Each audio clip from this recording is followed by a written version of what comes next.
Gloire à Dieu, Dieu est bon, Dieu est merveilleux. Nous voici encore dans sa présence où nous allons parler de sa part. C'était prévu qu'on finisse ces chapitres mercredi, mais l'on propose, Dieu dispose. Et j'ai vu seulement qu'il y a eu une coupure brusque. Et avec les directs, il n'y avait pas moyen de faire la continuité. Parce que quand ça coupe directement. Alors, vous allez nous excuser pour ça. Mais je crois qu'aujourd'hui, on va clôturer notre chapitre sur la repentance. Nous allons prier pour recommander ce moment dans la main de Dieu. Prions au nom puissant de notre Seigneur Jésus-Christ. Tu es infiniment bon, toi le Dieu de gloire. Sois élevé, sois exalté, et que l'honneur, la gloire reviennent qu'à toi seul, toi qui es sans faille, sans concurrent. Nous élevons ces précieux moments et nous te les recommandons dans tes saintes et glorieuses précieuses mains. Notre prière que tu commences avec nous pendant ces précieux moments que tu nous accordes, afin que nous puissions être en communion totale et parfaite avec toi. Nous recommandons toutes les étapes qui vont se succéder en ces lieux. Ma prière est que tu m'inspires, que tu me donnes une diction facile pour communiquer à ton peuple. Ma prière est que ce que nous donnons soit un repas sain qui va donner la croissance spirituelle à ton peuple. Nous déjouons tout ce que le monde des ténèbres voulait planifier contre nous pendant ces précieux moments. Comme tu l'as dit dans ta parole, que toute arme forgera contre toi sera nulle et sans effet. Ainsi nous déclarons nul et sans effet toutes leurs armes qu'ils ont planifiées contre nous. Que ce soit les armes ténébreuses, que ce soit les armes de jalousie, d'orgueil, de confusion, de haine, de tristesse, ainsi que d'incrédulité, de distraction, nous les chassons, nous les précipitons au bas de ta croix. Nous sanctifions ces précieux moments par ton sang précieux, car tu as dit dans ta parole, tout a été sanctifié par la parole et par la prière. Ainsi que notre prière et que tu commences avec nous comme Alpha, tu demeures parmi nous comme Emmanuel, jusqu'à ce que nous allons arriver à la fin avec toi comme Oméga. Laisse que tout ce qui va se dire en ces lieux, l'honneur, la gloire, reviennent qu'à toi seul. Dans le nom puissant de Jésus-Christ de Nazareth, nous avons ainsi prié. Merci Seigneur Jésus-Christ. Nous disons merci Seigneur Jésus-Christ. Gloire à Dieu. Nous avons donné ces chapitres. C'est un chapitre très important où nous avons commencé à communiquer, à parler sur la repentance. Et nous avons bien compris que la repentance, c'est un chapitre très important, c'est un enseignement très important parce que c'est le message de la nouvelle alliance. C'est le message que Dieu nous a donné. Et nous avons compris que lorsque nous avons commencé à parler sur la repentance, nous avons défini la repentance comme un changement de mentalité. C'est un changement de mentalité. Et je voulais vous dire une chose aujourd'hui. Je voulais vous donner deux définitions de deux mots que nous utilisons couramment. Nous parlons toujours de la repentance et de la confession. La confession et la repentance. La confession, c'est un acte par lequel on est d'accord avec Dieu, qu'on a mal agi et qu'on a péché. Donc, la confession, c'est un acte par lequel on est d'abord certain.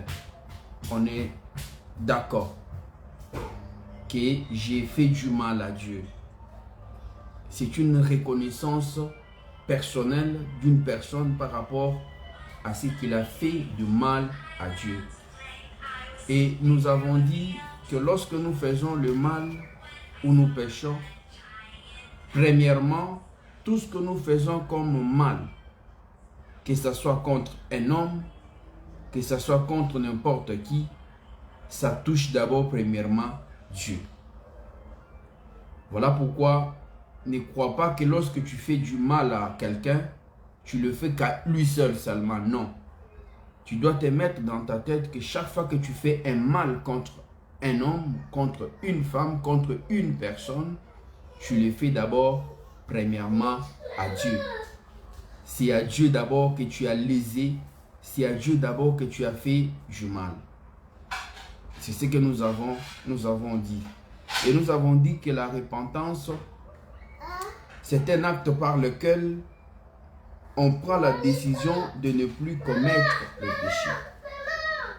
C'est-à-dire, nous avons donné la définition de la repentance comme faire un demi-tour à Dieu. Et lorsque vous lisez parmi les gens ou ceux qui ont prêché sur la repentance dans la Bible, nous avons dit la première personne à prêcher la repentance, c'était Jean-Baptiste. La deuxième personne, c'était Jésus-Christ lui-même. La troisième personne, c'était Pierre, ainsi que Paul. Et cet enseignement continue jusqu'à aujourd'hui. Et nous avons dit que Jésus n'a pas prêché que la repentance pendant toute sa mission. Non. Pourquoi on ne prêche pas toujours la repentance? Parce que la première repentance qu'on prêche, c'est ce qui amène l'homme à la conversion. Amen. Toute personne qui vient à Christ et qui l'est prêché, c'est une repentance. Donc, toute prédication qui a touché une personne a changé sa vie ou accepté Jésus-Christ dans sa vie ou à croire en Jésus-Christ comme son Seigneur et Sauveur, c'est un message de repentance. Amen. Si par exemple, mon message n'est pas intitulé la repentance et qu'il y a une personne qui est en train de traverser une situation calamiteuse, une situation compliquée, et que je lui prêche qu'avec Jésus-Christ, ta vie peut changer, parce qu'il a dit dans sa parole, il y a de l'espoir pour ceux qui vivent. Amen. Donc, j'ai prêché à cette personne. J'ai fait convaincre cette personne que ce qu'il est en train de traverser, ce n'est pas la fin du monde. Amen. Et cette personne était déçue. Cette personne était découragée. Cette personne était bloquée. Et qu'il a vu qu'il était même prêt à se donner la mort. Il était même prêt à se faire du mal. Il était même prêt à abandonner. Mais vous lui prêchez un message de foi. Un message de réconfort. Et il comprend que bien qu'il était arrivé au bout, bien que tout ne va pas, mais il comprend qu'avec le message qu'il a reçu, que Dieu est capable encore de faire quelque chose dans la vie. Et il accepte de croire à Dieu. C'est un message de repentance. Parce que la repentance, ce n'est pas seulement qu'on parle de la repentance, mais la repentance, c'est toute personne qui prend la décision d'abandonner une foi qu'il avait ou de laisser ce qu'il faisait et venir à Christ. C'est un message de repentance. Amen. Je peux prêcher sur la foi. Je peux prêcher sur la guérison. Je peux prêcher sur les miracles. Je peux prêcher sur la prospérité. Mais un message de prospérité qui touche à quelqu'un qui vivait une situation calamiteuse, une situation compliquée, qu'il avait perdu l'espoir, et tu lui fais voir qu'avec Dieu, il y a encore quelque chose que Dieu peut faire. Bien que tu as tout perdu, bien que tu n'as rien, bien que tu aies abandonné, tu dis à cette personne, de la poussière, il enlève les indigents et il les fait asseoir avec les grands. Et ce qui est impossible aux hommes est possible à lui. Cette personne comprend que ce message-là, c'est un rhéma pour lui et il accepte de ne pas se donner la mort et de croire à Jésus-Christ. C'est un message de repentance. Ce n'est pas seulement qu'on doit donner les termes chaque fois La repentance, et je vois pourquoi je ne comprends pas les gens qui parlent toujours. Au lieu de prêcher la repentance, vous prêchez autre chose. Non, Jésus n'a pas prêché la repentance. Lorsque Jean-Baptiste a prêché la repentance, il annonçait la venue du Christ. Il disait, préparez-vous car le royaume des cieux est proche. Jésus a prêché, il a dit, le royaume des cieux est proche. Pierre a prêché, il a dit, le royaume des cieux est proche. Paul a parlé, il a dit, le royaume des cieux est proche. Amen. Tout ce que nous pouvons faire, voilà pourquoi il est dit dans la parole de Dieu, cherchez premièrement le royaume des cieux et sa justice, le reste vous sera donné par-dessus tout. L'essentiel, l'importance est de croire d'abord en Jésus-Christ. Lorsque vous croyez en Jésus-Christ, vous vous donnez à lui. Il sait que vous avez des difficultés.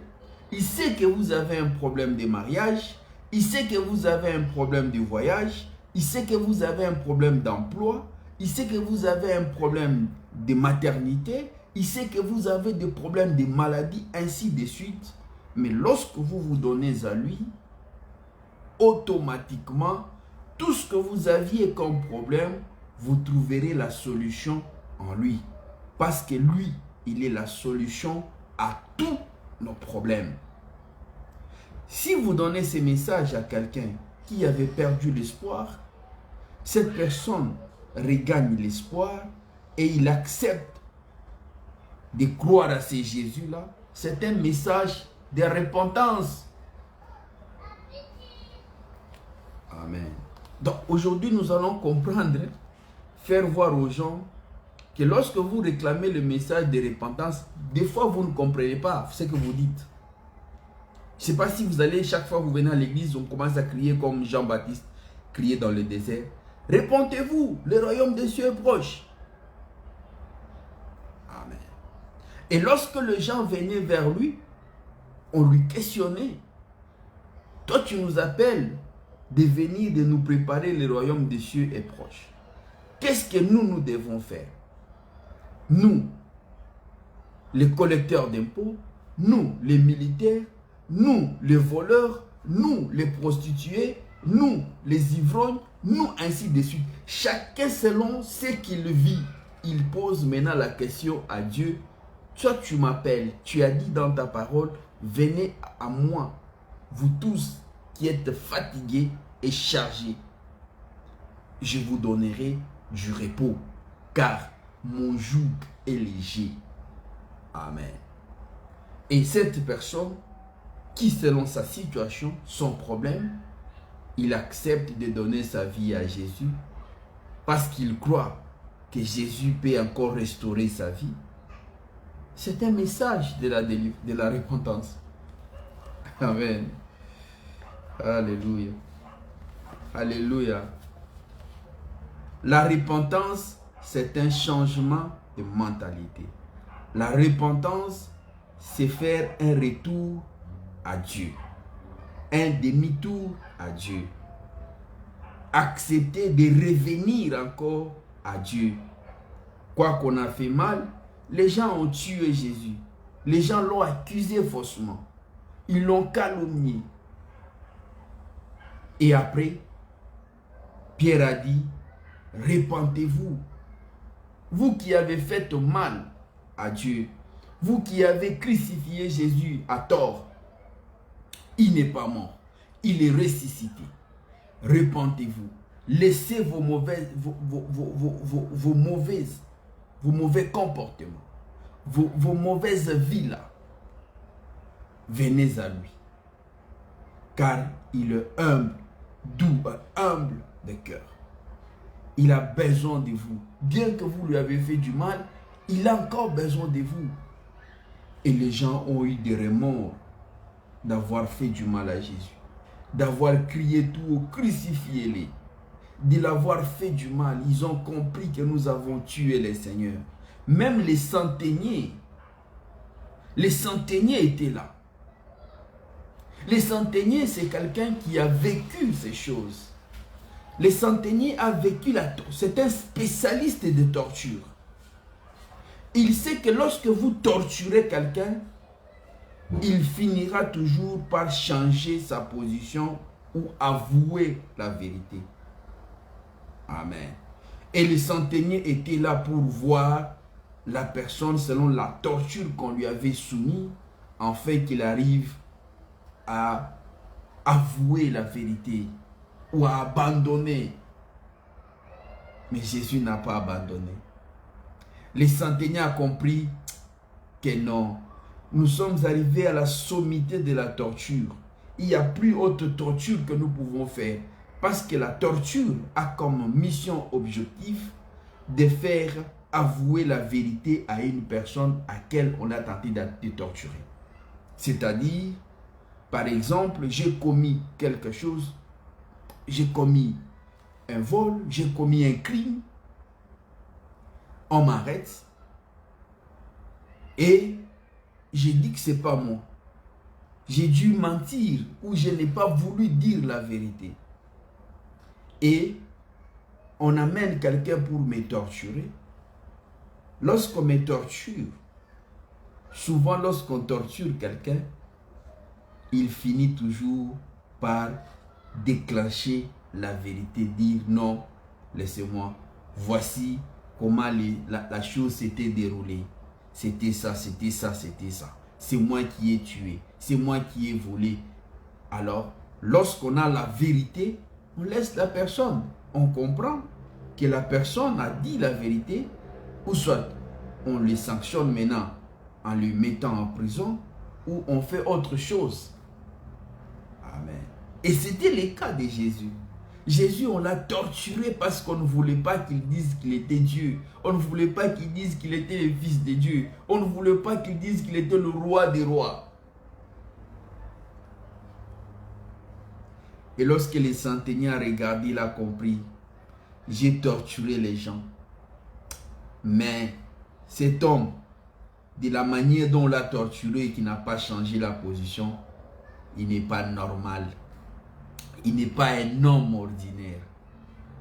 Il n'est pas n'importe qui.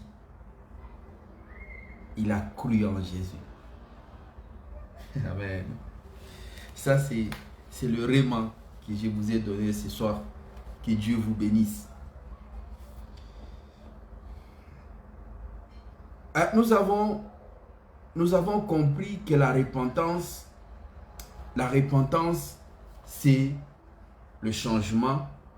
Quel que soit le message qu'on peut donner, si ça touchait une ou deux personnes et qu'ils comprennent qu'avec Dieu c'est possible, dans n'importe quelle situation, lui-même a dit, sans moi, vous ne pouvez rien faire. Mais avec moi, vous ferez des exploits. Amen. Cette personne qui a dû faire seule dans sa vie, qui a dû lutter seule dans sa vie, qui a dû travailler seule dans sa vie, et que vous lui prêchez ces messages, et qu'il comprend qu'à partir de maintenant, il faut que j'associe Dieu dans tout ce que je fais, c'est un message de repentance. Tout est repentance lorsque les gens changent leur démarche, changent leur position pour venir à Christ. Vous qui criez, qui dérangez les gens par leur ignorance, de leur demander de prêcher toujours la repentance. Oh, dans l'ancien temps, on prêchait la repentance. Aujourd'hui, les gens ne prêchent pas la repentance. Parce que vous ne connaissez pas ce que c'est de dire la repentance. Vous ne connaissez pas. Parce que si vous connaissiez la repentance, vous n'aurez pas dit ça. La repentance, c'est un message. Quel que soit le titre qu'on peut donner, mais si ça touchait une personne par rapport à la situation qu'il traversait, par rapport à une personne qui a fait longtemps sans avoir le mariage, qui a perdu l'espoir, une personne qui n'a pas mis au monde, il est tenté de dépasser l'âge, comme Sarah. Les anges sont venus, ils n'ont pas venu à dire à Sarah, Sarah, répands-toi. Ils ont dit, l'année prochaine, à la même date, tu vas accoucher, tu auras un enfant. Amen. Si on donne un message de foi, un message de réconfort, et qui me pousse à comprendre que j'ai beaucoup échoué et que maintenant j'ai besoin de réussir, et j'ai compris que réussir c'est avec Christ, j'abandonne tout ce que je faisais, je donne ma vie à Christ.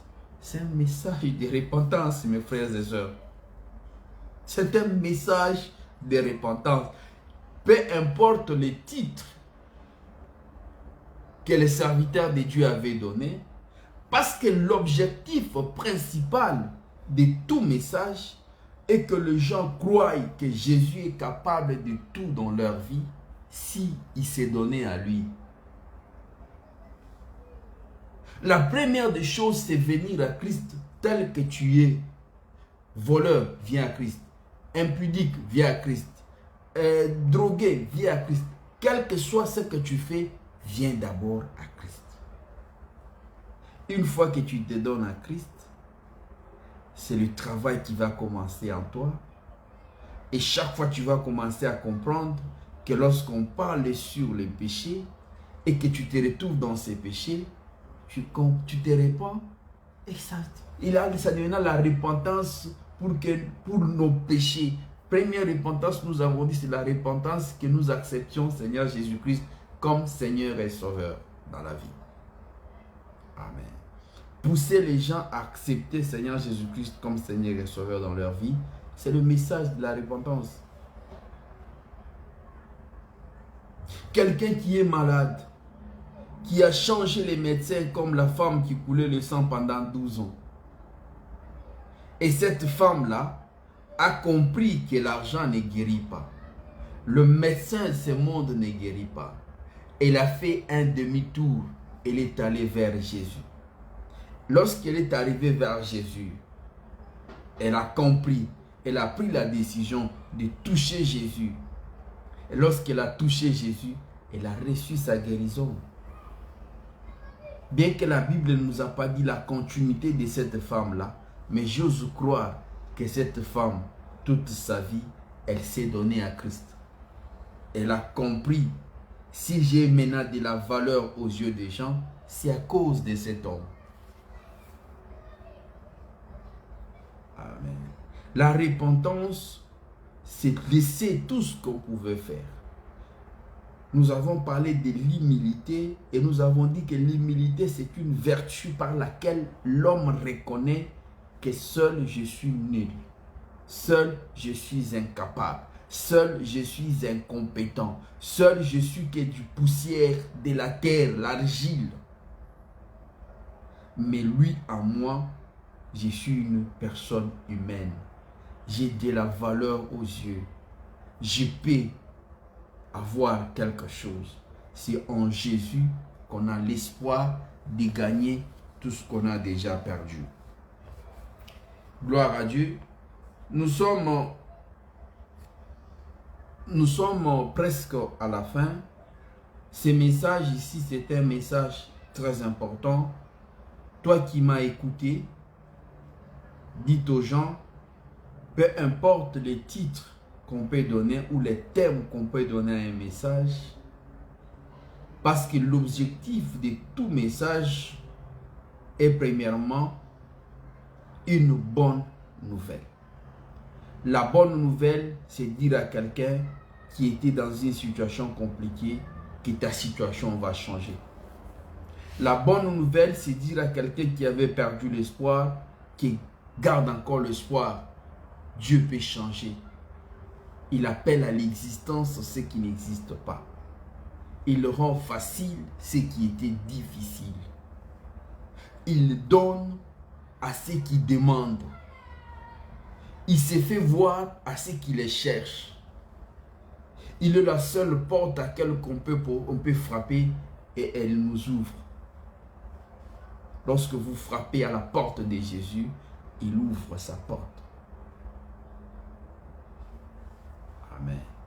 Il a dit frappez, on vous ouvrira. Cherchez, vous trouverez. Demandez et l'on vous donnera. Cherchez, frappez à la porte de Jésus. Cherchez-les là où il se trouve. Il dit, cherchez-moi quand je suis encore près de vous et je me laisserai trouver par vous. Lorsque vous les cherchez de tout votre cœur, il se laissera trouver par vous. Et lorsque vous les trouvez, tout ce que vous lui demanderez en son nom, il vous l'accordera. Il dit tout ce que vous demanderez à mon nom. Il n'a pas dit demandez ça et laissez ça. Tout ce que vous demandez, tout, sauf rien. En son nom, cela vous sera accordé. Est-ce que quelqu'un peut dire Amen? Amen. Nous avons dit que la confession et la repentance sont deux mots différents. La repentance, c'est le faire, l'acte à laquelle on prend la décision de venir à Christ et se donner à Dieu suite à un message qu'on m'a prêché, suite à une connaissance, suite à son esprit qui est venu à moi pour me dire sortez du ténèbre, comme a été le cas avec Saul de Tarse. Nous connaissons bien l'histoire de Saul de Tarse, qui est l'apôtre Paul. C'était un malfrat, c'était un suicideur, c'était quelqu'un qui traquait les fidèles. Mais Jésus l'a rencontré, il a tout abandonné, il a accepté de venir à lui, il a accepté de travailler pour lui, car la première chose que l'homme doit sentir en lui quand il fait une vraie repentance, c'est vouloir d'abord travailler pour Dieu. Amen. Toute personne qui s'est repentie, qui a fait une vraie repentance, il sent en lui une démangeaison de travailler pour Dieu. Amen. Et nous allons donner quelques exemples pour la confession. Nous avons donné quelques exemples pour la confession.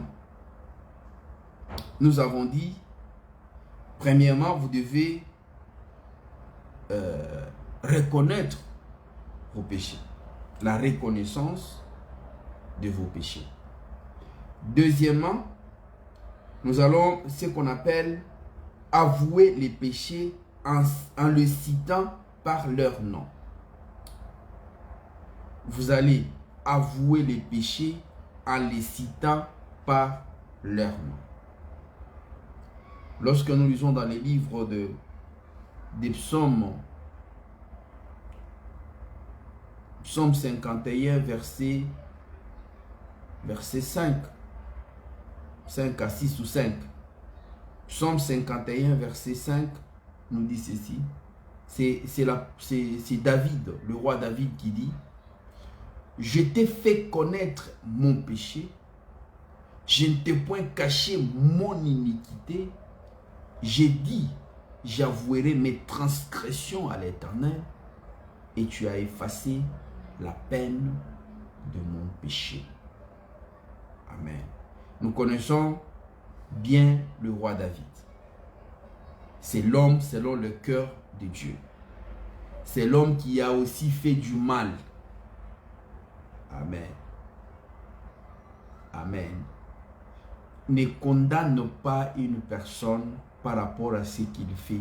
Oui, ça fait mal. Mais priez pour cette personne. Nous avons la méchanceté aujourd'hui avec les gens. Aujourd'hui, les gens, quand ils vous condamnent, voilà pourquoi vous n'aurez même pas la chance que Dieu vous mette à la porte. Parce que si on vous met à la porte comme protocole, vous allez interdire beaucoup de gens d'entrer. Amen. Dieu lui-même sera à la porte. Tout ce que tu peux faire, Dieu lui-même fera son travail. Tu peux condamner une personne, mais c'est le chouchou de Dieu. C'est l'enfant de Dieu. C'est l'homme selon le cœur de Dieu. Bien que tout ce qu'il a fait, c'est pas tu vas dire Dieu est injuste ou quoi. Je ne sais pas ce que tu diras ces jours-là. Amen. Ne condamne pas une personne. Ayons cet amour de prier pour les gens quand ils tombent. d'avoir la compassion de cette personne qui a dû abandonner Dieu, qui a dû aller vers les choses malsaines. Ah Dieu, aide cette personne, aide-lui Père. C'était une icône de ma foi. Quand je le voyais, j'ai cru en ton nom en cause de lui. Mais quand je vois ce qu'il fait aujourd'hui, Dieu aide-les à les tourner. Non. Tu vois, il fait, c'est les pasteurs. Qu'est-ce qu'ils vont nous dire maintenant? Ils vont vous dire quoi? Amen. Tu veux qu'ils te disent quoi? Avouer les péchés en les citant par leur nom précisément. Troisième des choses, demander pardon à Dieu. Demandez pardon à Dieu, que Dieu vous pardonne de ce que vous avez commis. Je vais vous dire une chose que vous devez savoir. Dieu pardonne ceux qui ont péché. Amen. Mais le crime du péché ou l'acte du péché que vous avez commis, elle aura des effets. Amen. Mais la Bible nous dit, lorsque nous demandons pardon à Dieu, Dieu nous pardonne et il efface la peine du péché. Par exemple, la Bible nous dit, le salaire du péché, c'est la mort. Quiconque pêche mourra. Amen. Mais ce que nous devons savoir, que quiconque pêche mourra. Mais quiconque pêche et se répand ne mourra pas. Alléluia.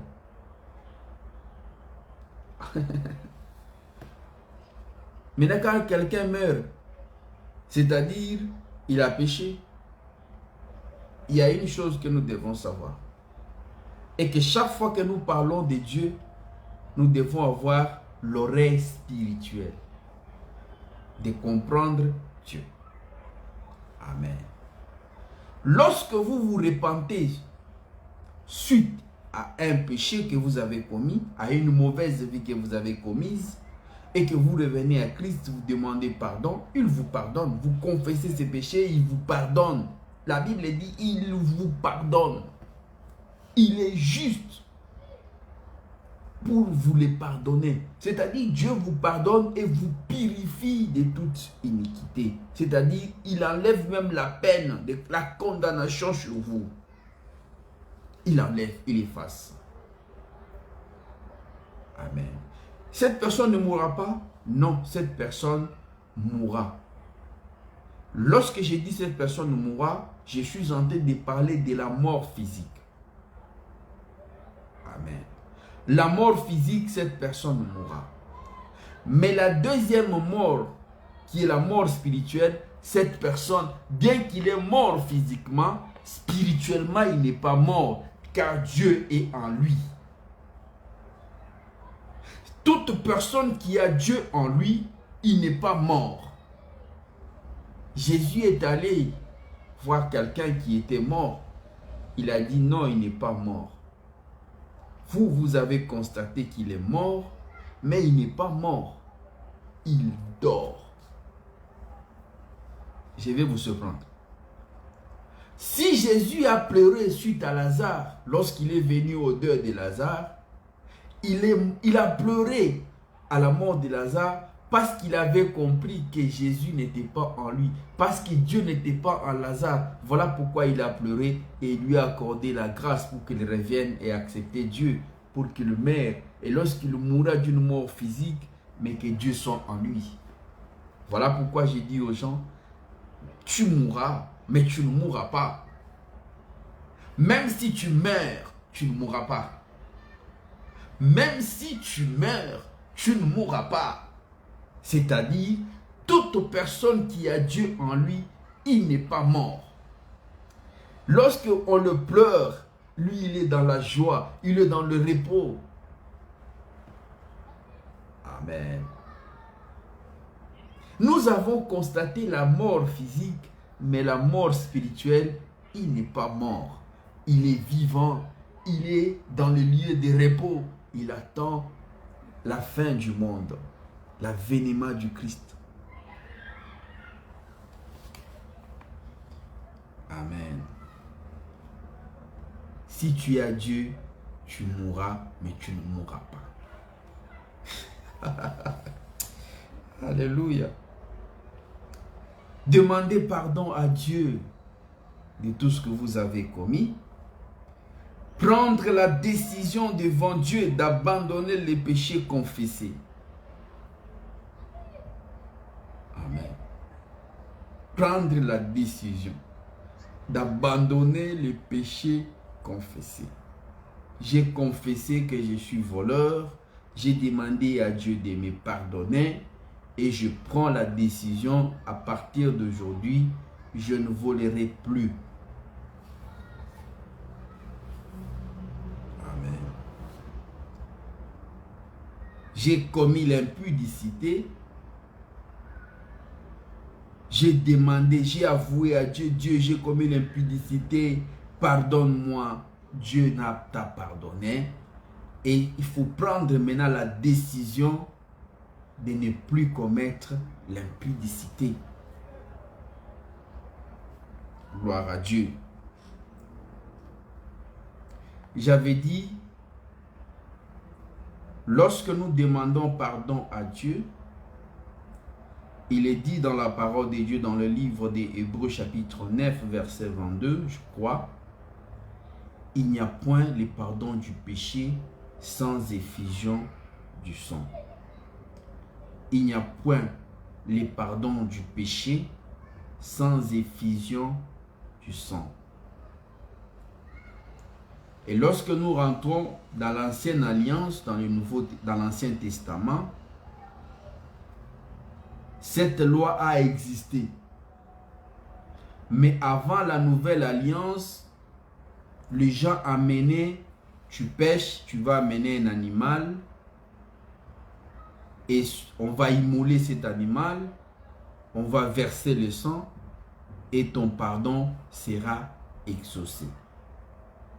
Amen. Dans la nouvelle alliance, dans le Nouveau Testament, la nouvelle alliance, c'est l'alliance que nous avons fait avec Dieu. C'est une nouvelle alliance. Dans cette nouvelle alliance, on n'amène pas un animal parce qu'il y a un animal qui s'est donné de lui-même pour qu'on traverse son sang, que nous soyons purifiés. Amen. Donc, dans la nouvelle alliance, la loi existe, mais on n'amène pas, elle n'est pas pratiquée comme on l'a pratiquée avant. Voilà pourquoi lorsque tu demandes pardon à Dieu, tu dois demander qu'il te purifie par son sang précieux, le sang qui a coulé sous la croix du mont Golgotha, le sang de Jésus-Christ. J'ai dit toujours, c'est un sang rouge, mais qui blanchit. C'est un miracle. C'est sang, c'est du rouge. Mais lorsque vous vous trempez dedans, vous sortez blanc. Plus blanc que la neige. Vous voyez la couleur de la neige. Mais vous, vous êtes plus que la neige. Ah, quel est le miracle avec le sang de Jésus. Amen. Et nous avons dit autrefois qu'il y a aussi la réparation, la restitution de la chose volée ou le fait commise. La réparation avec la personne à laquelle vous vous êtes chamaillé, vous avez eu des querelles, vous avez eu des rancines, vous avez eu de la jalousie. Vous allez voir cette personne et vous demander pardon. Et après, vous allez dire merci à Dieu pour le pardon qu'il vous a pardonné. Dire merci à Dieu, tu m'as pardonné de tout ce que j'ai dû faire. Le nouveau chrétien doit comprendre qu'il ne doit ni pécher, ni pratiquer les péchés. Il doit aussi comprendre qu'en dehors du sang de Jésus-Christ, il n'y a point de pardon. Hébreux chapitre 9, verset 22, comme je venais de le dire. Il doit comprendre qu'en dehors du sang de Jésus, il n'y a point le pardon du péché. Amen. Gloire à Dieu.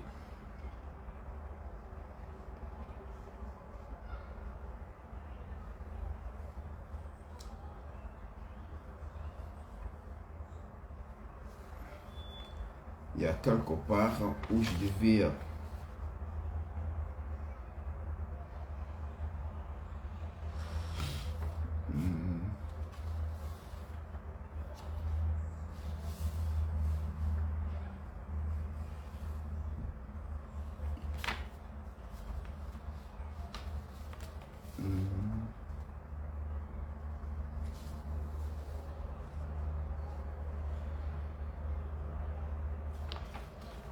nous allons finir en ces points où nous allons conclure dans quelques minutes. Nous allons parler des conséquences du pardon de Dieu dans nos relations sociales. Conséquences du pardon de Dieu dans nos relations sociales. Dans les relations sociales, lorsque nous confessons, nous demandons pardon aux autres. Lorsque dans la société, lorsque nous demandons pardon, nous disons, premièrement, nous sommes en paix avec tout le monde. C'est-à-dire, lorsque vous pardonnez, vous devenez en paix avec tout le monde. Je dis toujours, ne fais pas de ton cœur une prison. Parce que lorsque vous avez un détenu, vous avez un prisonnier, vous devez prendre soin de lui. Vous devez prendre sa charge. Vous allez souffrir. Amen. Ne faites pas votre cœur une prison. Soyez en paix avec tout le monde. Romains chapitre 12, verset 18. Hébreux chapitre 12, verset 24. Et nous disons, deuxièmement, nous pardonnons aux autres pour être pardonnés. C'est-à-dire, lorsque tu pardonnes aux autres, toi aussi tu seras pardonné. Il serait impossible et difficile de chercher qu'on te pardonne lorsque toi tu ne pardonnes pas.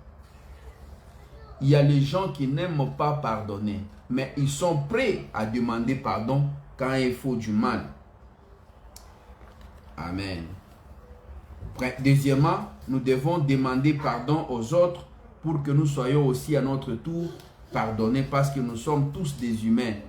Un jour ou un autre, nous ferons aussi des choses qui n'allont pas plaire aux autres. Ils peuvent nous condamner.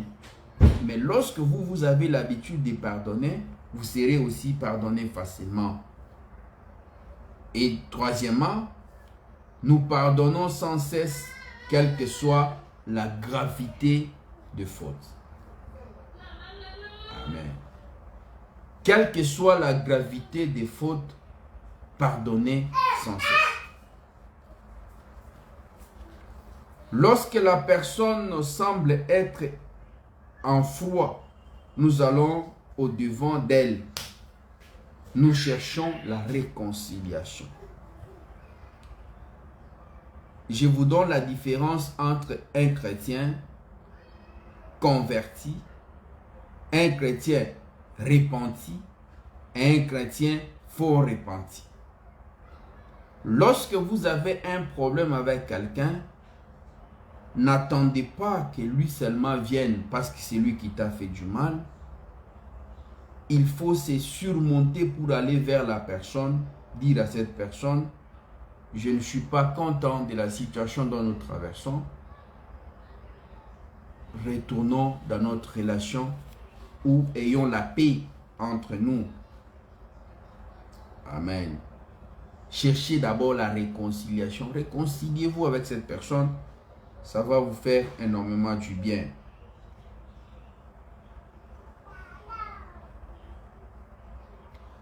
Et nous avons dit que lorsque quelqu'un pêche contre l'Église, ou un membre de l'Église, ou un frère de l'Église, ou une sœur de l'Église, selon la procédure de la Bible qu'on nous a donnée dans le livre de Matthieu chapitre 18, 15 à 17, ou 1 Corinthiens chapitre 6, versets 1 à 6, Matthieu 18, 15 à 17, on nous dit d'abord, premièrement, vous devez appeler la personne. Première étape, reprendre la personne d'abord seule. C'est-à-dire, vous allez sur la personne seule, vous demandez pardon. Amen. Et cette personne, si elle ne vous pardonne pas, vous prenez la deuxième personne, vous associez une ou deux personnes dans cette affaire comme témoin, vous demandez pardon. Et si cette personne ne change pas, ne vous pardonne pas ou n'accepte pas votre pardon, vous amenez le problème à l'église. À l'église, ce n'est pas devant tout le monde, mais ça sera le responsable de l'église. Ça peut être le pasteur, ça peut être les anciens, mais ce qui est important, c'est voir les responsables de l'église et lui peut vous orienter de voir telle ou telle personne pour qu'il vous assiste à une réconciliation. Parce que ce n'est pas, le pasteur ne travaille pas seul dans l'église, il travaille avec les gens. Amen. Donc, la troisième procédure, c'est amener maintenant le problème à l'église. Et si la solution n'est pas tranchée et la personne est rejetée ou abandonnée ou livrée dans les mains de Satan. Cherchez à couvrir la faute par l'amour plutôt que le rappeler. Amen. Si cette personne ou une personne à qui vous avez pardonné, cherchez maintenant à surmonter tout ce qu'il vous a fait par l'amour. Aimez-les, que l'amour domine maintenant sur les mauvaises réactions qui peuvent surmonter en vous après. Amen. Vous devez aimer cette personne. Et enfin,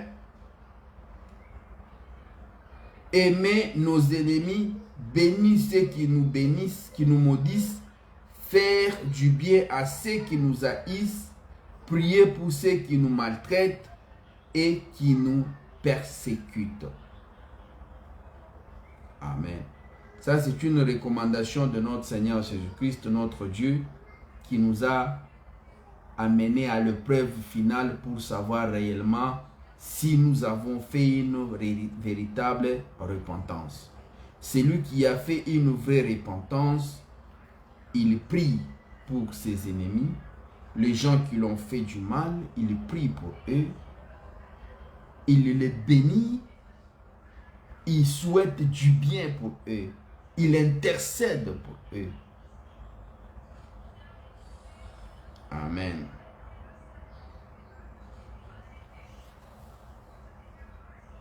Amen.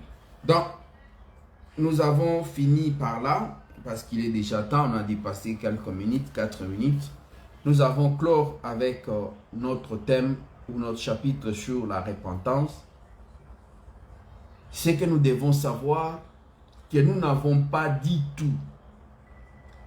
Il y a ceux-là qui ont aussi une connaissance qui nous dépasse, qui peuvent continuer. Mais l'essentiel que nous avons, c'était pour faire voir aux gens que la repentance, c'est tout message qui touche les gens, afin de changer leur ancienne vie et venir à Christ. Ça s'appelle un message de repentance.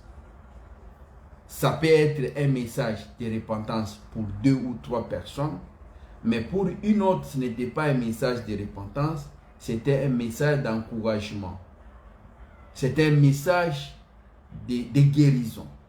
Mais pour quiconque avait compris selon sa situation, il a compris que au travers de ce message, j'avais perdu espoir, mais aujourd'hui, je viens de comprendre qu'avec Dieu, il peut encore. Je crois à ces dieux, je change ma position, je me donne à ces dieux, je l'accepte dans ma vie pour qu'il m'accompagne. C'est un message de repentance. Merci Père éternel, Dieu de gloire, nous sommes à l'issue de notre message et nous croyons que tu as été de nôtres durant tous ces temps que nous avons traversés ou passés dans ta présence. Et je crois que ce message est une bénédiction pour beaucoup de gens. Et je prie qu'ils mettent en application de ce que nous avons d'écouter et qu'ils vivront ta gloire. Qu'ils soient bénis, c'est-à-dire que tu sois premièrement dans leur vie, que tu sois celui à qui ils doivent comprendre que sans toi ils sont nuls. Et tous ceux qui étaient dans l'égarement, tous ceux qui étaient dans la perdition, qui ont écouté ces messages, qu'ils comprennent qu'à partir de maintenant, tout ce que je ferai, que je le fasse avec Jésus. Et que tous ceux qui étaient incrédules, que le croient que Jésus n'est pas un homme, Jésus est Dieu. Que ta protection soit notre partage.